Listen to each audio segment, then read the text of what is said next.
अध्याय 293 पहेली की वस्तुओं की तलाश। ये चीज भूखे भूत की घटना के दौरान वास्तव में गायब नहीं हुई। रोहित ने सड़क के अंत में बेंच और उस पर बैठे व्यक्ति को देखा। उसका भाव थोड़ा गंभीर हो गया। जयपुर शहर में भूखे भूत की घटना के बाद स्थानीय अलौकिक घटनाएं लगभग सभी भूखे भूत द्वारा समाप्त कर दी गई थीं। उस चीज को अन्य भूतों को छीनकर एक भयानक शरीर को इकट्ठा करके बढ़ने की जरूरत थी, इसलिए भूत नियंत्रक और अन्य अलौकिक प्राणी दोनों ही इस भूखे भूत की घटना से बच नहीं पाए। अप्रत्याशित रूप से उसके दयनीय स्थिति में अपने घर से भागने के बाद वह भूतिया चीज अभी भी वहीं मंडरा रही थी। रोहित वापस जाकर देखने में विफल नहीं रहा था, लेकिन उसे वह कभी नहीं मिली थी। आखिरकार उस समय उसे धीरे धीरे पुनर्जीवित हो रही भूत आंख को दबाने के लिए उस भूत के हाथ और उसके अंदर के लाल कागज की जरूरत थी। उसने धीरे धीरे इस चीज के बारे में भूलना शुरू कर दिया था, फिर भी आज यह अपनी मर्जी से उसके सामने प्रकट हुई।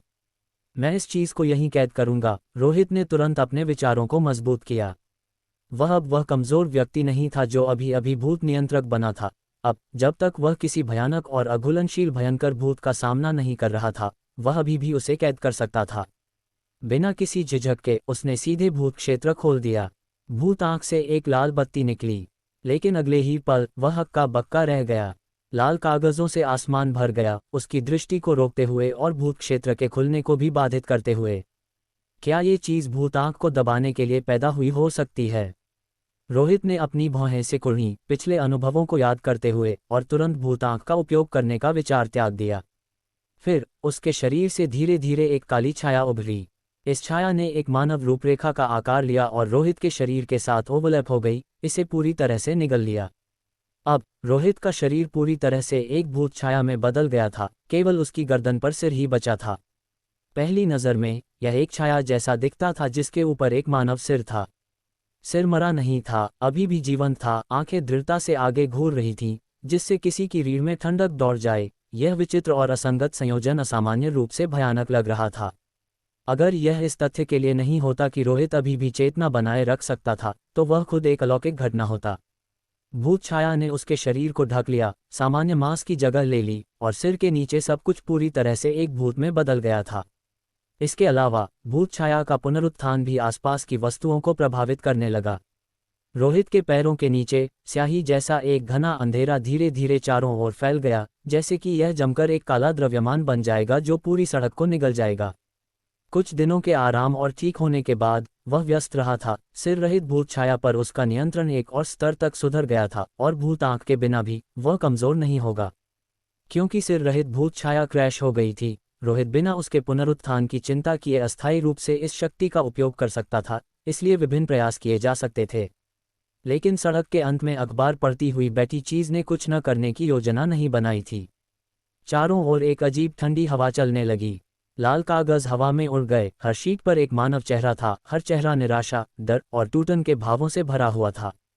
ये भाव एक साथ गुथे हुए थे, जिससे किसी को ऐसा महसूस होता था जैसे वे नकारात्मकता से भरे नरक में हैं, प्रकाश या आशा की एक झलक के बिना।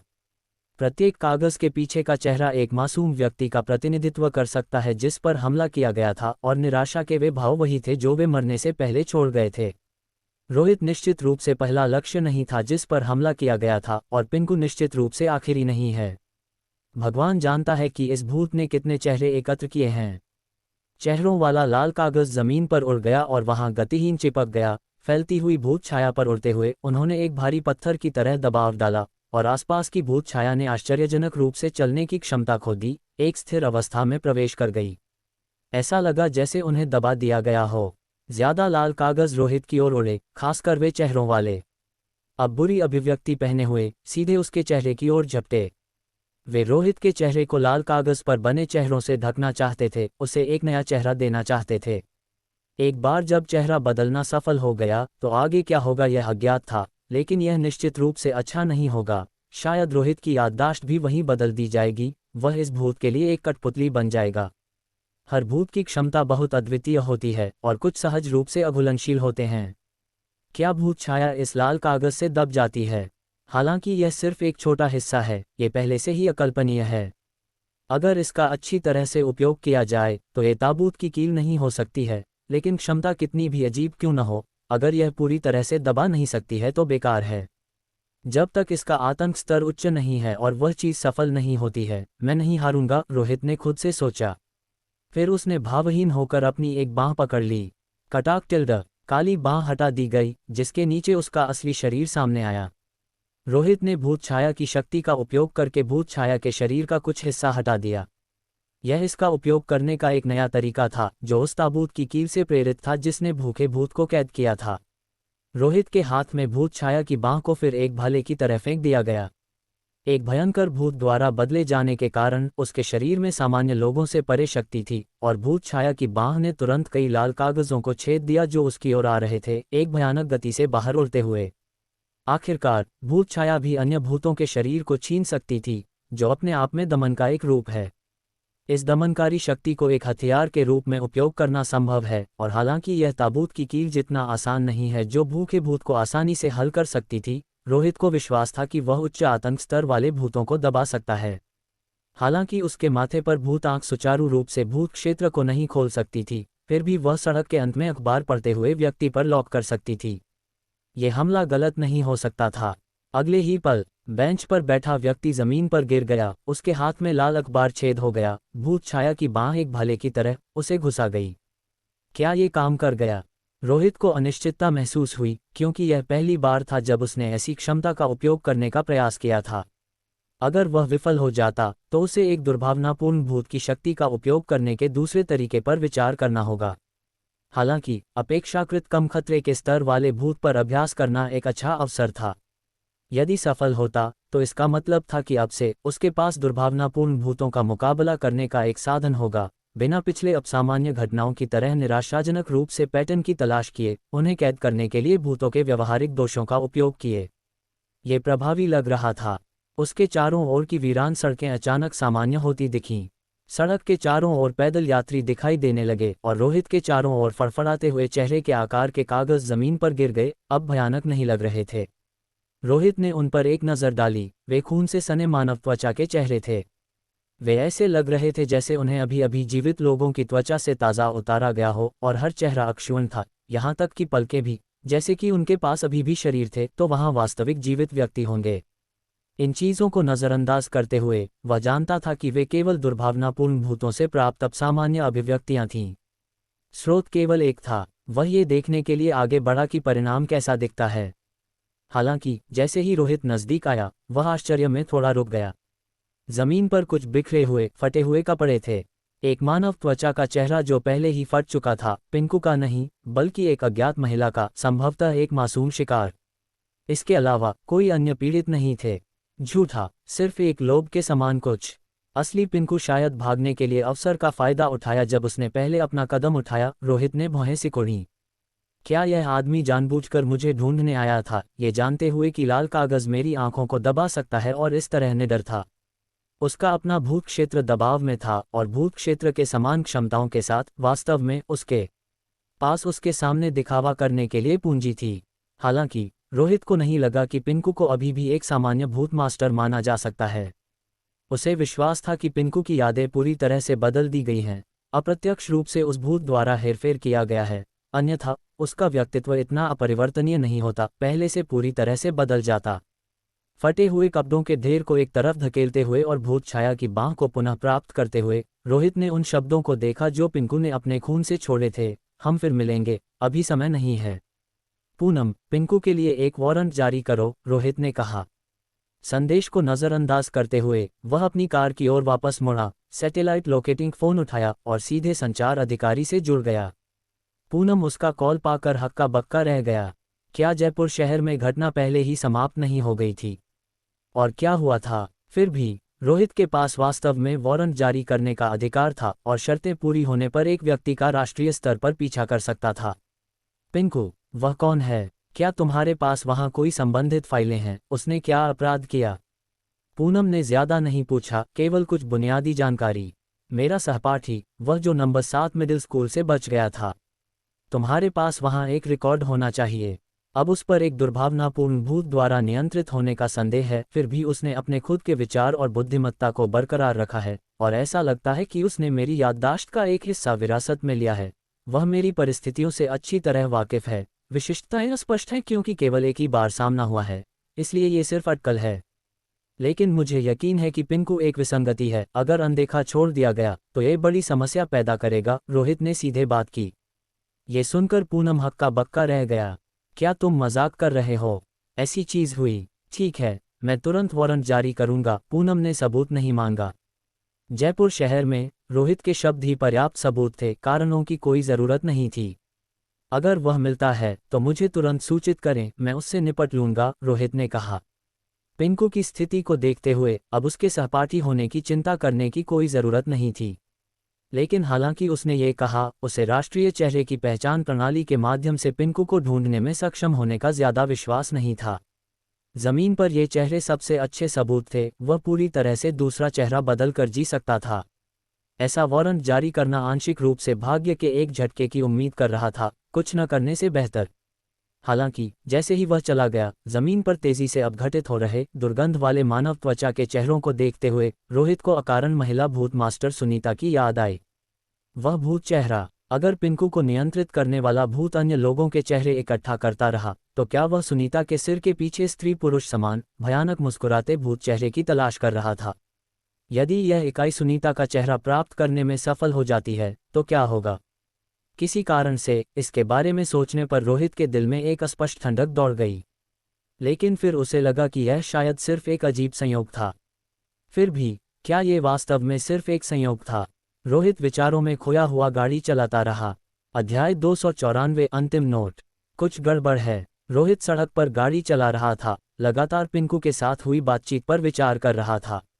हालांकि सतह पर यह बदले के इरादों के साथ एक पूरी तरह से टूट जाना लग रहा था, वास्तविकता क्या थी?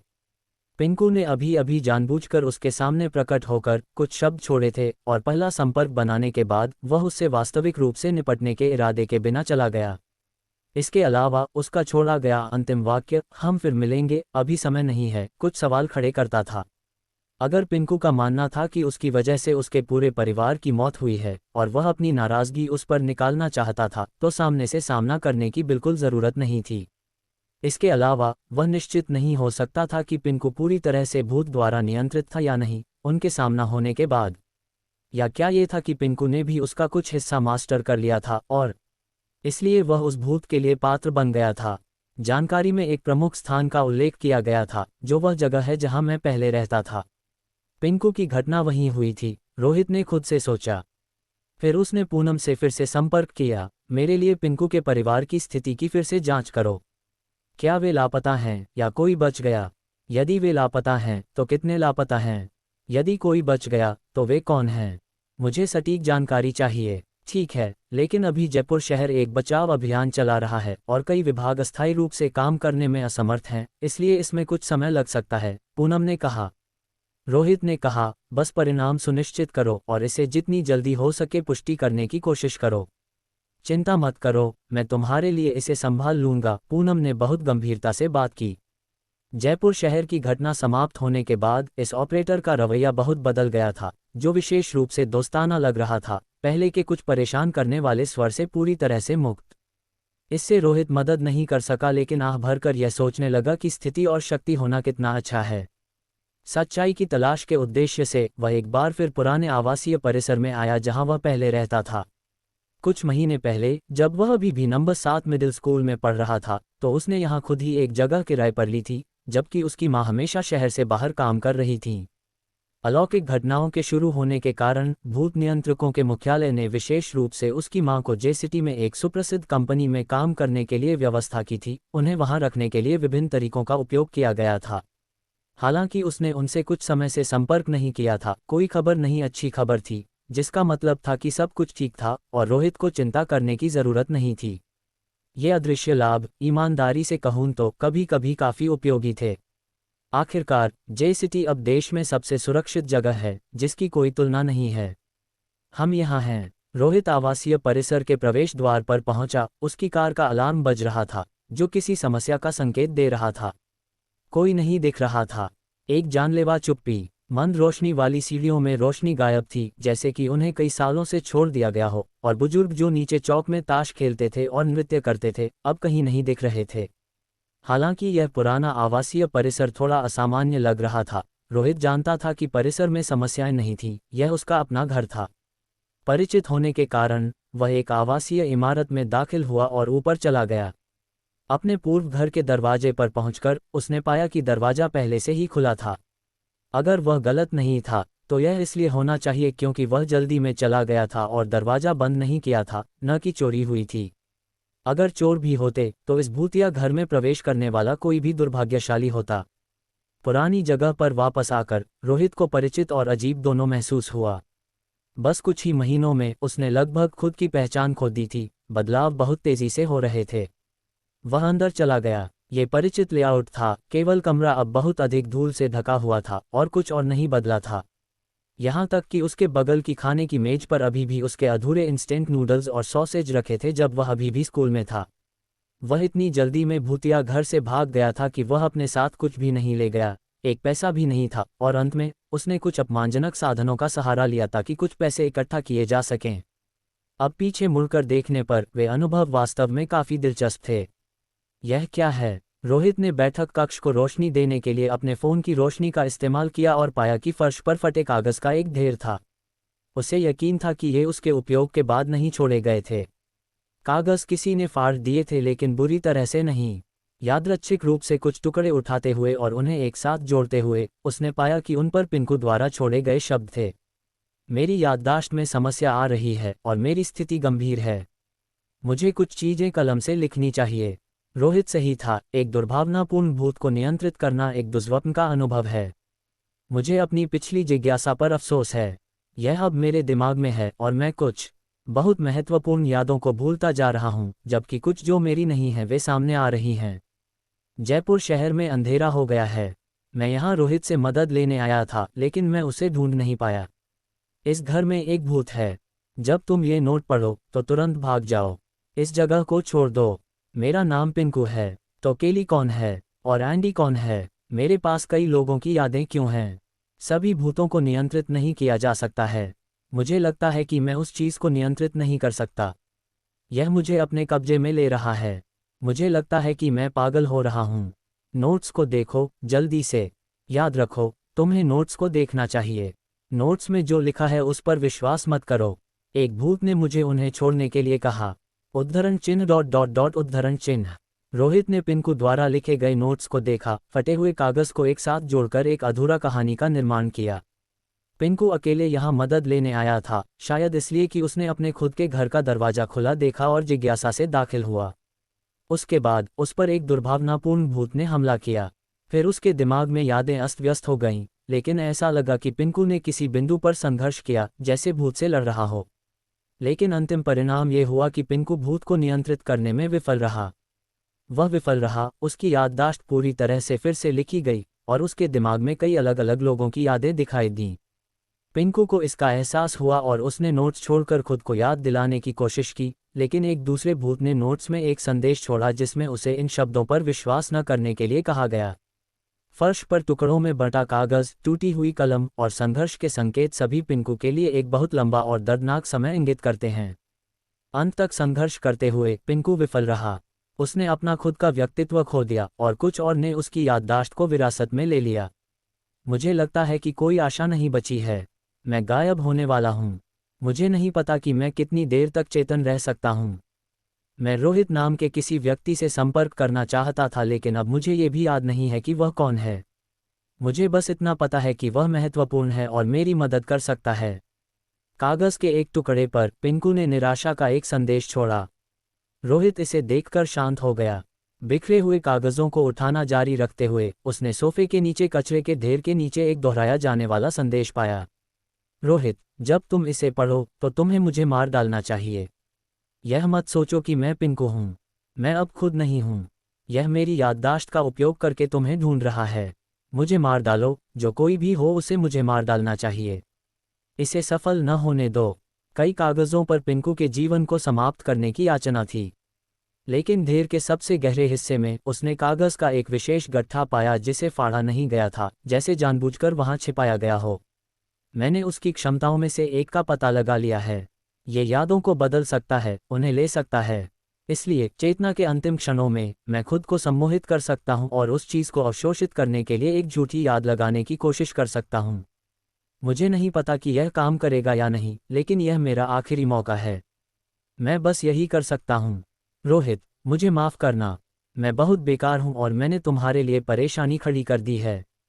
फर्श पर बिखरे हुए कागजों में से आखिरी लाल स्याही में लिखा गया था, रोहित को ढूंढो, बदला लो, उसे मार डालो। मैं चाहता हूं कि वह जाने कि उसने मेरे साथ क्या किया। रोहित को मार डालो, रोहित को मार डालो। इन शब्दों का दोहराव दुश्मनी और द्वेष से भरा था। आत्मसम्मोहन प्रभावी लगा, झूठी यादें अवशोषित हो गईं। पिंकू के व्यक्तित्व के गायब होने के बाद रोहित के लिए केवल नफरत बची रही। ये नफरत वास्तव में रोहित से बदला लेने के बारे में नहीं थी, बल्कि इस नफरत का उपयोग करके उसे ढूंढने के बारे में थी, यह उम्मीद करते हुए कि भूत का उद्देश्य पूरा होने से पहले रोहित इसे हल कर देगा। यह अप्रत्यक्ष रूप से मारने के लिए भूत के लक्षणों का उपयोग करने की एक चाल थी। पिंकू ने इसे शानदार ढंग से निष्पादित किया। एक हताश स्थिति में उसने गतिरोध को तोड़ने का एक तरीका सोचा। हालांकि पिंकू की योजना केवल आंशिक रूप से सफल रही। उसके आत्मसम्मोहक धोखे ने काम किया, लेकिन भूत ने इसे देखा। आखिरकार भूत ने उसकी याददाश्त पूरी तरह से अवशोषित कर ली थी, निश्चित रूप से योजना की अंतर्दृष्टि भी थी। इसलिए पिंकू रोहित के जबरदस्त होने को जानते हुए जाने से पहले केवल संक्षिप्त संपर्क ही कर पाया। कमीना भूत। रोहित अचानक खड़ा हो गया। एक लंबे मौन के बाद भीतर से अप्रत्याशित रूप से गुस्से की लहर उमड़ पड़ी।